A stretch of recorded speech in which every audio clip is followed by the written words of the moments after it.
We made it into a 25-year cycle.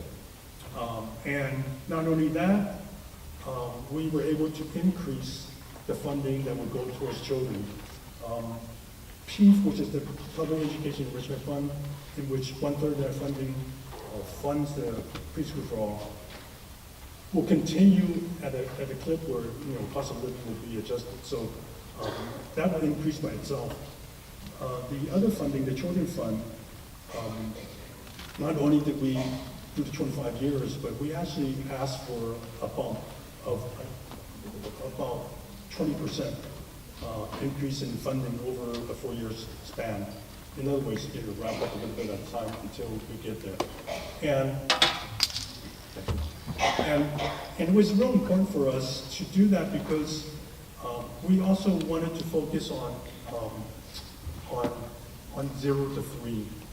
And this would so when we talk about it, we need to bring resources in. And this is one way. Is it enough? Probably not, but this is where we're going to get some additional resources so the city could actually do walk the walk. The third piece of it, which is probably more, doesn't get discussed a lot, is, but really important for me, is this whole notion of our children, our families council. In Prop C, there were 3 things that were created. One of them being a CAC, meaning Citizens Advisory Committee for the Office of ECE. There was going to be an oversight committee created for the Department of Children, Youth, and Family, DCYF. And the third one, which is really new to us, is this whole notion of creating a council and being co-chaired by very high-level people, meaning the mayor and the superintendent of schools. And what I want them to do is bring their departments together with the community over a period of time, really talk about children and families, and come up with our city's vision, come up with our strategies, come up with our goals, so that we could actually start looking at it in a very productive way, not these silos that happen all the time. And part of how I'm going to drive that discussion is that when we look at children and family, I'm looking at it where how can we create a city in which more children and family want to move in, not move out. What's happening is we have 13% of our population are children, the lowest of any city in the United States, by far. And I think it's a shame because San Francisco is such a wonderful place. So what happens is that then in that discussion, the child care, early education will come up, no doubt. And guess what? They're going to have goals for us. The mayor in his State of the City address a few weeks ago, thank you, Barbara, for doing that, but he started talking about preschool and making sure that everybody, there won't be a waiting list for especially for those that are low and moderate income. Well, part of the discussion, we always talk because we're amongst people that provide services, so we care a lot about that, but we forget that it's not just about services where families worry about, they worry about other things. That's why they move, not because we have wonderful child development services. They don't move because we have lousy services. So one of the things we're missing is that, well, when we have this discussion, let's talk about housing. Affordable housing for low, moderate, middle income. Let's talk about transportation to make sure that people can afford it. That's why more recently the Board of Supervisors has been pushed and supported free muni for not only youth, but free muni for seniors. It's not that I was advocating for myself since I'm a senior, but I have something to look forward to when I retire. But we also want to talk about pathways in regards to jobs. Just like within our field, the early education field, we want to see people advance. For those that start at the A level to go up to a teacher, and for those that want to do management, give them a way to move up if they want to. And we need to do that for all our families, that we can't keep on saying it's good enough that you work at McDonald's, you have a job. No.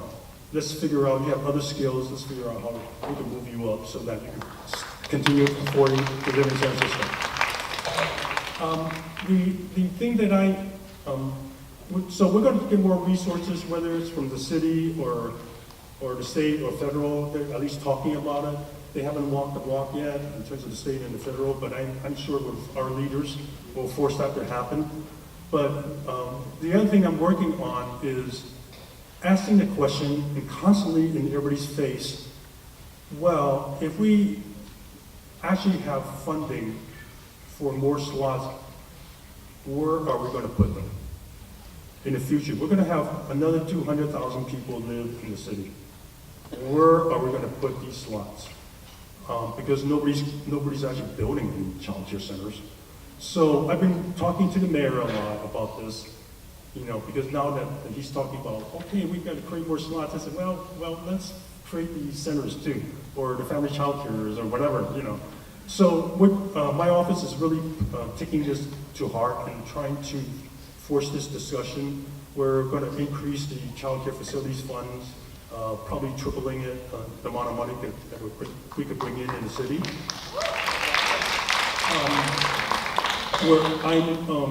And in my office, people come in and say, oh, we're going to develop this condo, going to have 1,000 units. And I said, well, where's child care? What do you mean, where's child care? Aren't any of these people that have children? You said you have 2 and 3 bedroom places. Where are the services? So I haven't been able to make it mandatory, but certainly everybody I've talked to, I keep on saying that. The warriors I've talked to for several meetings now, you all know they're going to build this huge stadium. I said, where's the child care center? And they said, what? The first time they said, what? The second time, I said, oh, okay, interesting.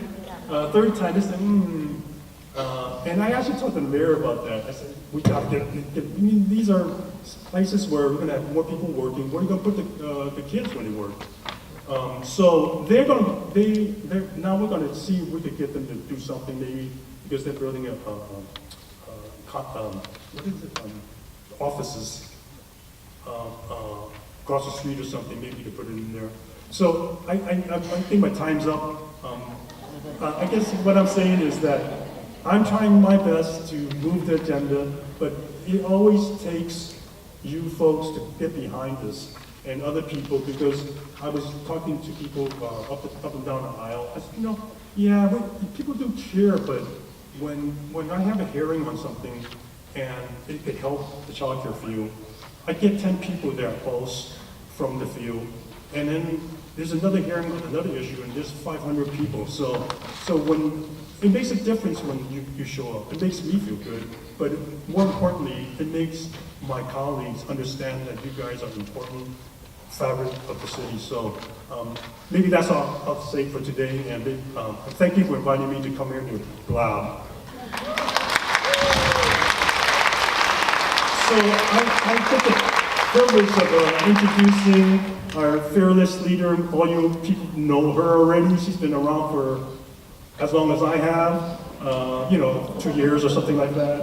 And for the last decade or so, she's been the person that has led really the system for our early education and child care system in San Francisco.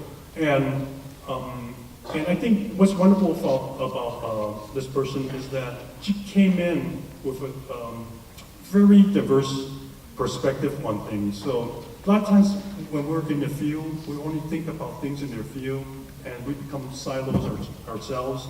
In other words, we don't think that health is important. We don't think that dental is important, and so forth. Well, this person has, and especially special education, or for making sure that kids with challenges also are part of the system. So she's a wonderful person and an advocate for all this, where we're looking at really one of the best systems in the United States where it comes to comprehensive approach to our children. So without further ado, Laura Blumack.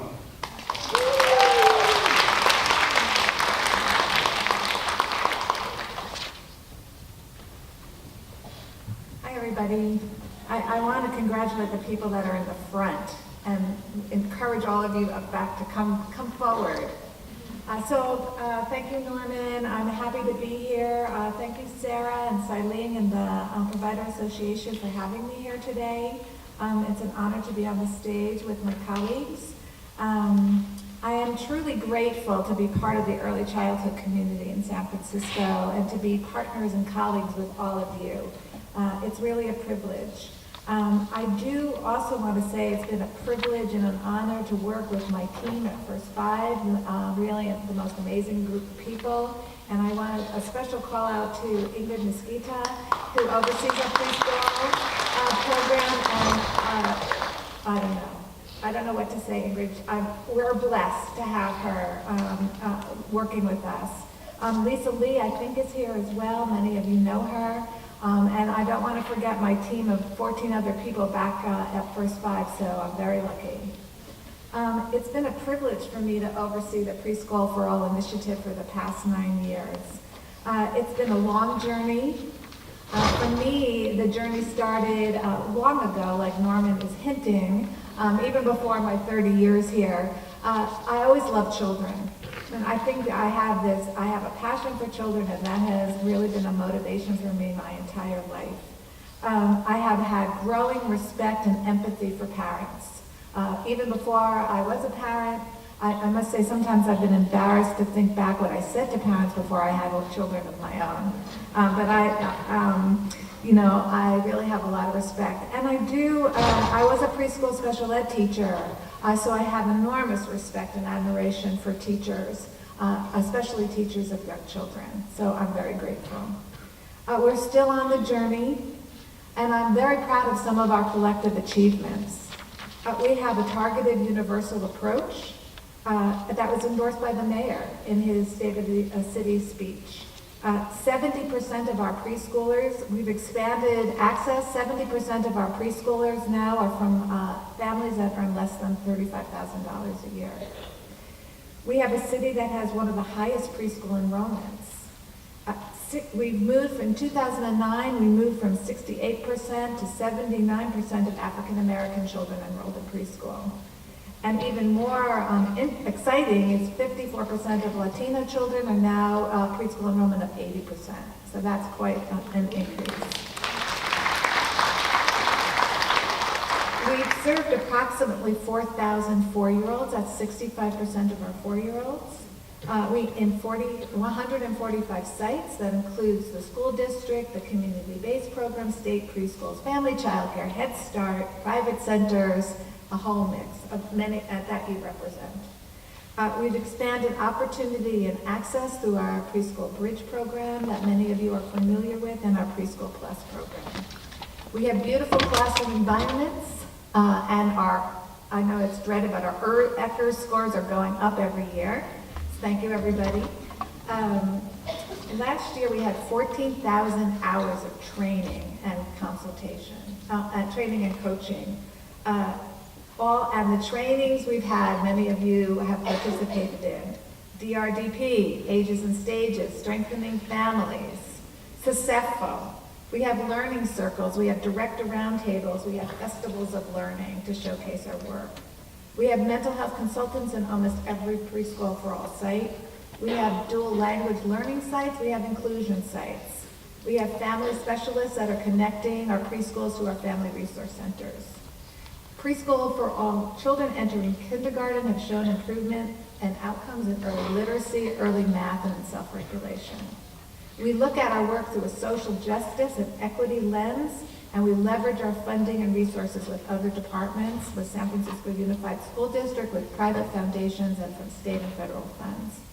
We're the envy of our neighboring counties and have earned national recognition. And yet, we have so much more to do.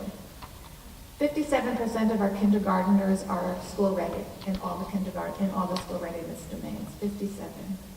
48% of our kindergarteners have chronic absenteeism, and the disparities around racial lines are very, very apparent. Children with special needs are still segregated in special day classes, even though we've made a lot of movement there. Sadly, suspensions and expulsions, although unspoken, still exist. There remains children from high-risk neighborhoods and high-risk communities that haven't accessed our preschool. And like I said, we have some serious disparities. And of course, there are our birth of 3-year-olds and their families. We have costs and we have salary and reimbursement concerns, so we have a lot more to go. But we do have a great opportunity in front of us with the creation of the Office of Early Care and Education and the charge of a new citywide early care and education plan. So it is my great hope that we do this collectively with authenticity, with honesty, and with kindness. First 5 will be in there with you all, so thank you.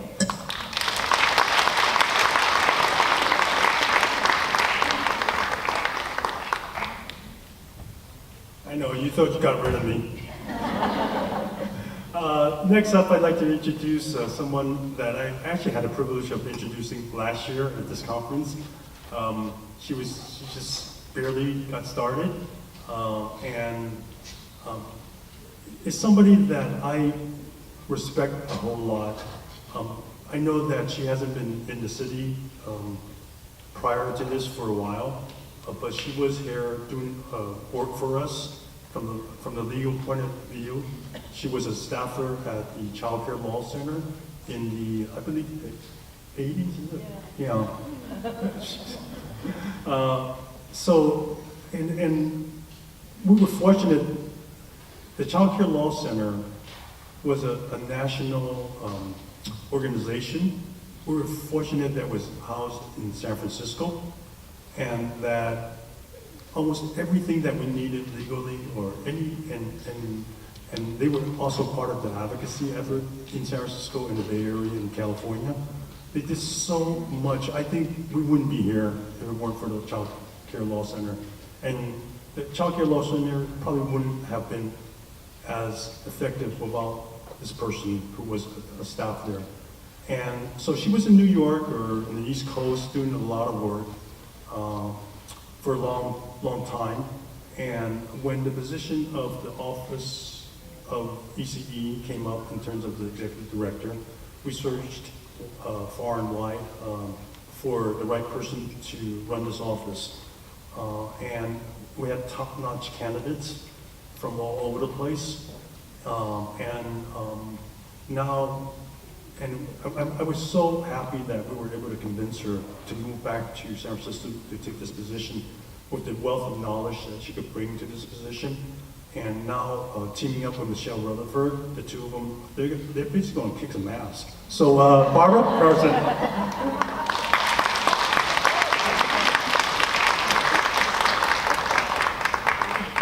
Uh-oh, that's a high standard that I have to kick some ass. So much for my collaborative mindset. I want to say thank you to Norman and thank you to everybody on the panel. I am not going to really, I have to acknowledge I've known most of these people, well, not the youngest one on the end, for 30 years. And we probably started working together before some of you were born. And before I go into my prepared remarks, I want to acknowledge Carol Stevenson, who was my colleague and the person who hired me at the Child Care Law Center. And I would really not be doing this work in San Francisco if it wasn't for my colleagues at the Law Center. So thank you, Carol. I'm bringing you greetings from Mayor Lee. You've noticed he isn't here. He was invited. It's a very busy weekend in San Francisco, and he really regrets that he was unable to come. But I just want to say that he knows how important the work of our early care and education providers are in the city, and I hope you realize that you're a good part of the reason that he highlighted early care and education in the State of the City this year. So thank you so much for the work that you do and the partnership that you have with our city family, because we couldn't do it without the providers and the Provider Association. So thank you so much. Next, I would like to talk a little bit, just for a moment, because we're running very behind schedule, about the office and how what we're going to be doing in the next year fits in with both what you heard Supervisor Yee and Laurel Klumak say. As you know, you've heard from the other speakers, we're moving ahead with a planning process this year because of